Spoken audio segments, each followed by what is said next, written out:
베드로 전서를 보면서 우리는 예수님이 떠올라야 합니다. 이게 정답입니다.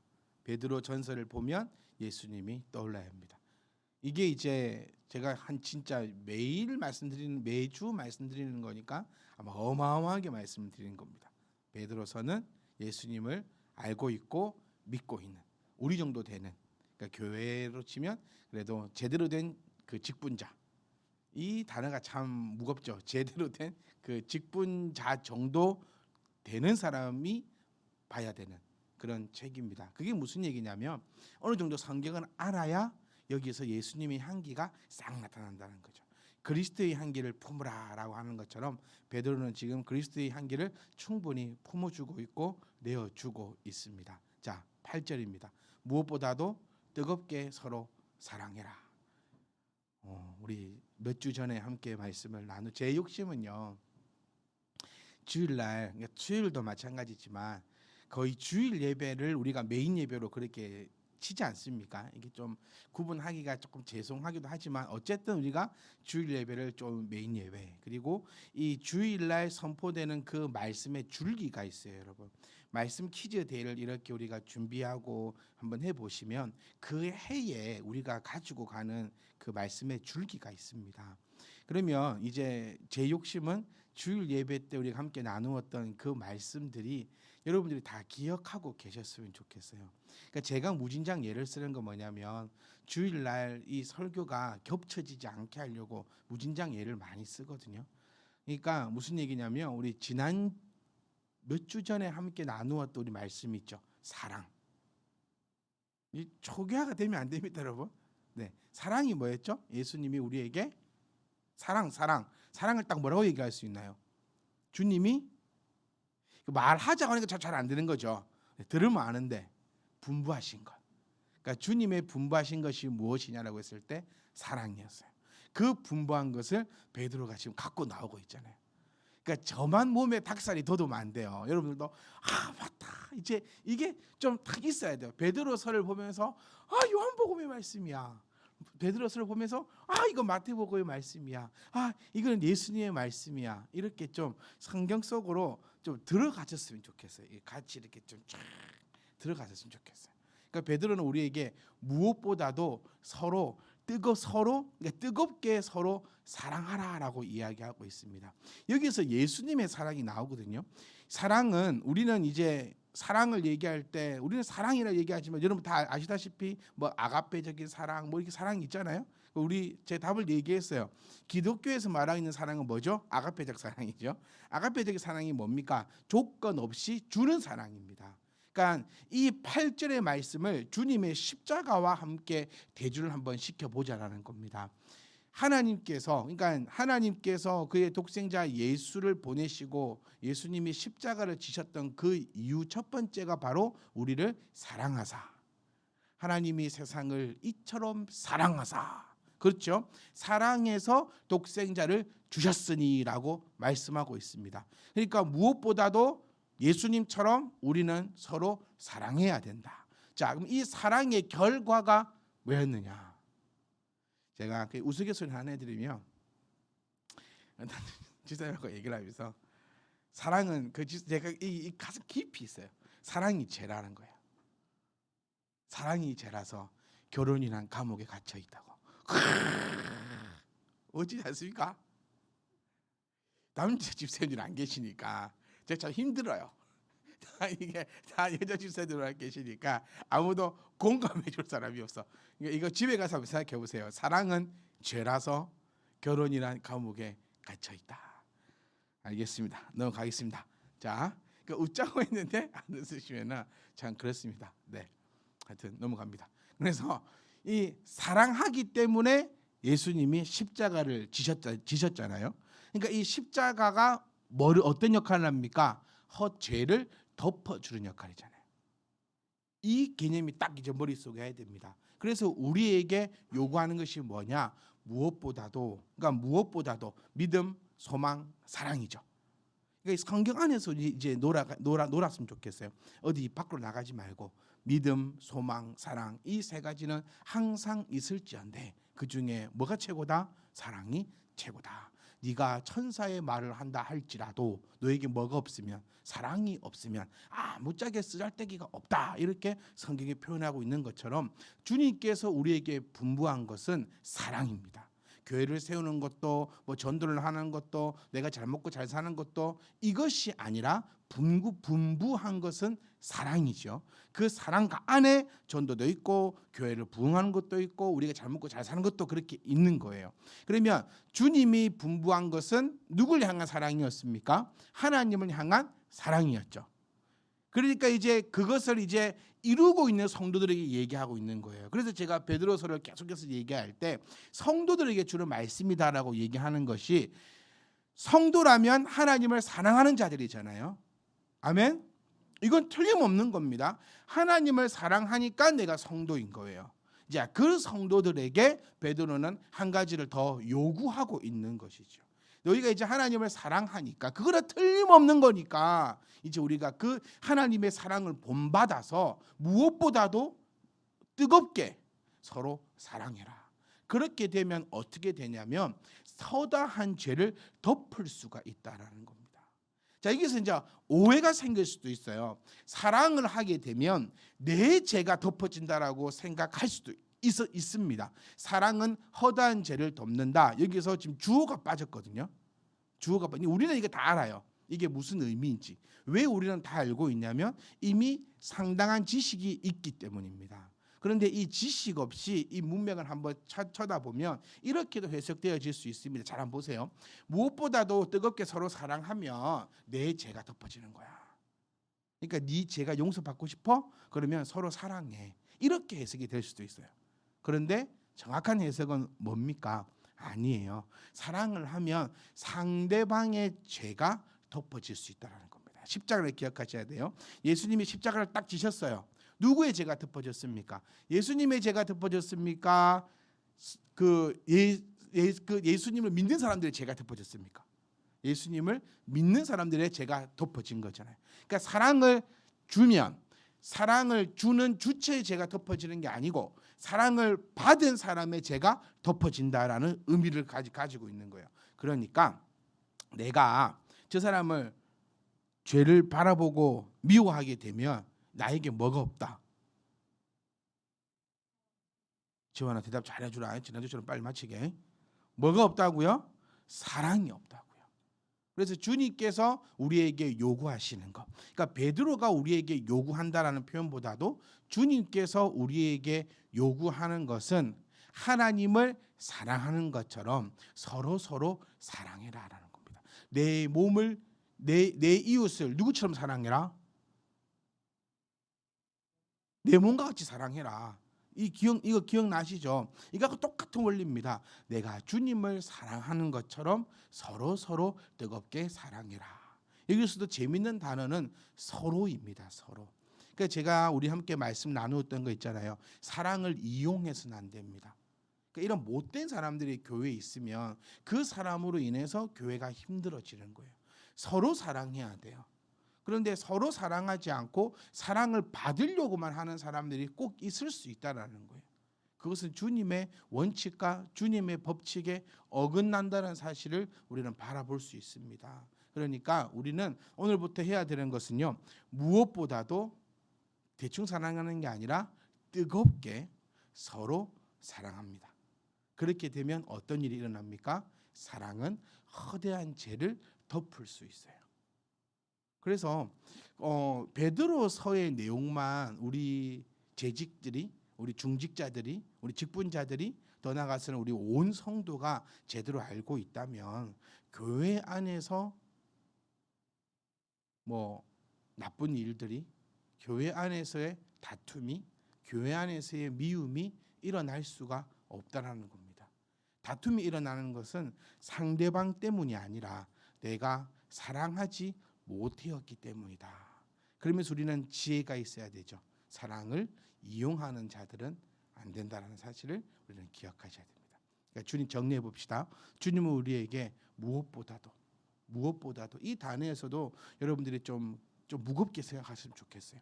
우리 여러 가지 일들을 합니다. 여러 가지 일들을 해야 합니다. 그런데 그 중에서 무엇보다도 사랑입니다. 우리 안고 없는 찐빵 이런 말씀 많이 들어보셨잖아요. 안고 없는 찐빵. 안고 없는 찐빵 드셔본 적이 있습니까? 열받습니다. 정말 열받습니다. 안고 없는 찐빵. 제가 그 부활절 날 내년 부활절은 그러자 했어요. 그 뭐죠? 그 꽝을 만들어 놓자. 계란을 나눠 드리는데 그 중에 몇 개는 생계란을 넣어 놓는 거예요. 그 집사님들이 집에 가셔서 이 계란 먹으려고 딱 했는데 생계란이 팍 퍼지면 안 할게요. 그런 이런 함정을 만들어 놓자 이렇게 우스갯소리를 얘기하고 했는데 그가 똑같은 겁니다. 우리 성도는 무엇보다도 뭐가 있어야 됩니까? 사랑이 있어야 됩니다. 이거를 우리는 성도라고 부를 수 있고 그 사랑의 그 결과가 여기서 이제 열매라고 표현할 수 있죠. 사랑의 열매는 허다한 죄를 덮습니다. 그렇기 때문에 죄를 덮었기 때문에 그 가운데는 미움과 다툼과 뭐 싸움과 상처들이 없다라는 사실을 주님은 우리에게 다시 그 원리를 알려주시고 계십니다. 자, 9절로 한번 넘어가 보도록 하겠습니다. 9절을 보시면 서로 대접하기를 여기서 끊어야 됩니다. 서로 대접하기를 이제 여기서 서로 대접하는 게 무엇인가를 우리가 한번 해결해 봐야 되고요. 그런데 원망 없이 하라라는 것이 과연 무엇일까? 자, 대접하기를이라는 이 단어는요. 그러니까 한국말로는 표현이 안 되는 게 있습니다. 그게 뭐냐면 헬라어가 두 단어로 쓰여졌는데 하나는 사랑을 의미하는 단어하고 하나는 나그네를 의미하는 단어하고 합친 겁니다. 그러니까 한글로는 전혀 보이지 않아요. 이걸 합성하라 부르잖아요. 그러니까 대접하기를 우리 한국말로는 봤을 때 이게 뭐지라고 할 수밖에 없는데 이거를 딱 정확하게 헬라어로 풀어보면 사랑과 나그네의 합성입니다. 그러니까 나그네 대접하기를이라고 나온다는 거예요. 그러니까 조금 아쉬워요. 그러니까 우리가 정확하게 이걸 한번 해석을 해 본다면은 나그네 대접하기를 사랑으로 하고 그 다음에 원망 없이 해라라고 해석되는 것이 훨씬 더 자연스러운 해석일 수 있는데 서로 대접하기를이라고 표현되어 있으니까 성도와 성도 간의 대접을 이야기하는 것처럼 그렇게 보입니다. 그런데 그것도 뭐 크게 보면은 틀린 말은 아니겠죠. 그런데 우리는 지금 강해를 하고 있기 때문에 이 성경의 의미를 찾아보고 있기 때문에 좀 더 정확하게 알아볼 수가 있어야 해요. 그래서 베드로서의 원문에 베드로가 적었던 그 내용의 정확한 뜻은 뭐냐면 서로 대접한다라는 의미보다도 나그네를 대접한다라는 그 어휘가 더 정확한 의미다는 사실을 우리가 아셔야 합니다. 정확하게 얘기해 보면 나그네에게 사랑을 베푼다라는 의미로 쓰여지는 겁니다. 그러니까 나그네에게 사랑을 베풀어라. 그 당시에는요 여관이란 개념이 없던 시절입니다. 이 목사님 무슨 소리입니까? 예수님도 여관에서 태어나셨는데 막 그렇게 할 수 있겠지. 우리가 이게 성극의 폐해예요. 성극을 이제 보면은 우리는 그 성극 볼 때 불이 반짝반짝 하는 그 도시에 요즘 그 여관들 호텔들처럼 쫙 호텔 여관 거리가 쫙 있고 빈방 있습니까? 빈방 있습니까? 모든 여관에 빈방이 없어가지고 막 이런 이제 이미지화가 딱 되어 있거든요. 그런데 이 시대에 정확한 얘기를 해보자면 우리가 지금 생각하는 그런 여관의 그런 형태는 아니었다는 사실을 기억하셔야 돼요. 이게 또 무슨 말이냐? 우리가 생각하는 여관은 사람을 그러니까 우리는 호텔 이러면 호텔은 항상 서 있죠. 그리고 그 호텔은 그 허가받은 사람이 호텔업만 하는 겁니다. 근데 이 시대의 여관은 사람들이 계속 여행 오는 게 아니잖아요. 그러니까 좀 다른 의미로 사용되어져 왔다. 이 부분에 대해서 우리가 또 한번 다음에 설명 한번 해드리겠습니다. 오늘은 이제 그 부분보다는 이제 이 시대에는 여관이 그렇게 있지 않기 때문에 나그네를 대접하는 것은 구체적인 사랑의 표현의 방법 가운데 하나였습니다. 즉 다시 말하면 나그네가 우리 집에 오는 거예요. 우리 집에 올 때 그 나그네를 사랑으로 섬기라는 겁니다. 그 이유가 뭘까? 그 이유가 뭐냐면 디모데전서나 또 디모데후서 말씀들을 보면서 우리가 쭉 찾아볼 수 있는데 그 나그네에게 복음을 증거하는 이유입니다. 그러니까 오직 지금 이 포커스는 복음을 전하는데 지금 전해지고 있는 거예요. 그러니까 지금 이 시대를 잘 생각하셔야 됩니다. 복음을 마음껏 길거리에 나가서 지금 전도할 수 없는 상황이에요. 지금 예수를 믿는다라고 했다가 죽을 입장입니다. 그러니까 죽자고 쓴 게 베드로서라 했잖아요. 그런 상황에서 나그네가 우리 집에 온다라는 것은 절호의 기회라는 겁니다. 복음을 전할 수 있는 절호의 찬스라는 겁니다. 그러니까 그 나그네를 대접할 때 아주 정성을 다해서 대접하라는 거죠. 그리고 그 정성을 다한 것을 통하여서 복음을 전하는 건데, 그러니까 좀 이게 요즘의 방법과는 또 조금 맞지 않는 그런 부분들이 있어요. 이거를 문자적으로 그대로 우리 삶에 이렇게 적용을 해 보면, 우리 집에 이제 현대적으로 한번 해석해 봅시다. 우리 집에 손님이 와요. 엄청 잘해주는 거예요. 엄청 잘해주고 이제 본색을 드러내는 거죠. 어떤 본색? 교회 다니라고. 이제 이 본색을 드러내는 거죠. 그러니까 목사로서 가장 속상할 때가 언제냐면요, 사람들에게 관계를 이렇게 가지지 않습니까? 사람들하고 이렇게 관계를 가지면서 가지고 있으면 뭐 어떻게 저떻게 하다가 이제 목사입니다라고 되면 그때부터 저의 모든 행동은 교회에 오라고 그렇게 하는 행동처럼 이제 비춰지기 시작하는 거예요. 예전에는 이렇게 지내면서 이제 커피 한 잔 사드리고 이렇게 할 때는 그냥 뭐 이렇게 하다가 이제 목사 되고 커피 한 잔 사주면 이거 먹으면 교회 가야 돼? 막 이런 거 있잖아요. 니 왜 나한테 잘해줘? 나 교회 안 가. 막 이러는 거예요. 그럼 저는 우리 교회 아무나 못 와. 아무나 오라 안 해. 걱정하지 마. 전혀. 그러니까 어때 사람을 만날 때도 저는 그 사람을 향해서 전도할 마음이 전혀 없거든요. 네. 그런데 사람들은 저를 만나면 꼭 전도하는 것처럼. 이 무슨 말인지 아시겠죠? 그러니까 현대하고는 문자적으로 그대로 해석하기는 좀 그래요. 근데 이제 이 상황을 보면서 나타내고 싶은 메시지는 이거 하나입니다. 오직 중심은 복음을 전하는 데에 초점이 맞춰져 있다라는 겁니다. 그런 자 이 말씀을 붙잡고 원망 없이 하라라고 한번 이제 가보자는 거예요. 나그네를 대접한다는 것은 여러분 그렇게 쉬운 일은 아닙니다. 나그네를 대접한다는 건요. 단순히 잠만 채워주는 게 아니죠. 우리 요즘에도 뭐 다큐멘터리 보면은 중동 쪽은 손님이 오면은 그 손님을 되게 귀하게 여기면서 막 안방까지 내어주는 막 그런 문화를 우리가 다큐멘터리 통해 볼 수 있듯이 이 시대도 마찬가지거든요. 누가 우리 집에 왔다라는 것은 그 손님에게 정성을 다해 줍니다. 그래서 참 남의 집에 들어가는 것조차도 신뢰인 경우가 많아요. 그러니까 모든 것을 다 쏟아 붓는 데에 있어서 원망이 없어야 된다. 왜 원망이 없어야 하냐? 모든 초점은 예수 그리스도의 복음의 증거에 맞춰져 있기 때문에 네가 원망하는 것은 곧 누구를 원망하는 겁니까? 그리스도를 원망하는 것이 되는 거예요. 자, 주님께서 우리에게 뭐라고 말씀하셨습니까? 주님, 어떻게 해야 주님을 영접하는 것입니까? 그렇게 물었을 때 주님께서는 이렇게 말씀하시죠. 나그네를 영접하는 것이 곧 또 과부와 고아를 영접하는 것이 곧 나를 영접함이니라고 말씀하고 있다는 겁니다. 그래서 이 말씀을 우리가 한번 정리해 보면 이러한 사랑의 행위, 나그네를 보살피고 나그네에게 베풀어 주고 하는 이 모든 행위는 그리스도를 위한 것이고 또 그리스도께 하는 것이기 때문에 원망함이 없이 하라라고 우리에게 말씀해 주고 있습니다. 정리 한번 해볼까요? 이거를 우리는 이렇게 한번 대입해 볼 수 있습니다. 우리는 많은 일들을 감당합니다. 교회에서도 많은 일을 감당하십니다.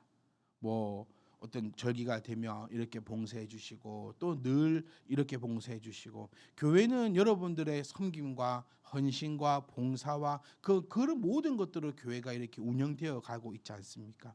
그러한 이유가 뭡니까? 우리가 교회를 살펴보고 또 교회를 아름답게 하고 내 집은 청소 안 해도 교회는 청소하시잖아요. 내 집은 이렇게 해놔도 교회 이렇게 되어 있으면 고치기도 하고 막 이렇게 돌보고 또 나가서 복음을 전하려고 하고 전도하려고 애쓰고 막 그렇게 하는 그 모든 이유가 뭐냐는 거예요. 그 모든 이유는 딱 하나입니다. 예수님을 위한 것이지요. 그러니 우리가 하고 있는 이 모든 것에 있어서 그리스도를 빼놓으면 안 된다는 겁니다. 우리가 사랑하는 그 이유도 예수님의 그 사랑을 증거하기 위함이라는 것이에요. 그러니까 이것을 전도에도 이야기할 수 있을 것이고요. 또 우리가 같이 신앙생활 해 나가는 이 공동체에게도 대입할 수 있는 그런 부분일 것입니다. 하지만 여기서 제일 중요한 것은 원망 없이 하는 것입니다. 내가 나그네를 이렇게 대접하고 할 때도 원망해 버린다면 이미 끝난다라는 거예요.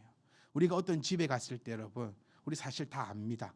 내가 그 집에서 이렇게 환대를 받는지 아니면 내가 그 집에서 천대를 받는지 다 알 수 있어요. 나그네도 모르겠습니까? 물을 한 잔 주더라도 기쁨과 사랑으로 대접하는지 아니면 지수성찬을 차려줬는데 원망함과 불평함으로 나에게 대해주는지.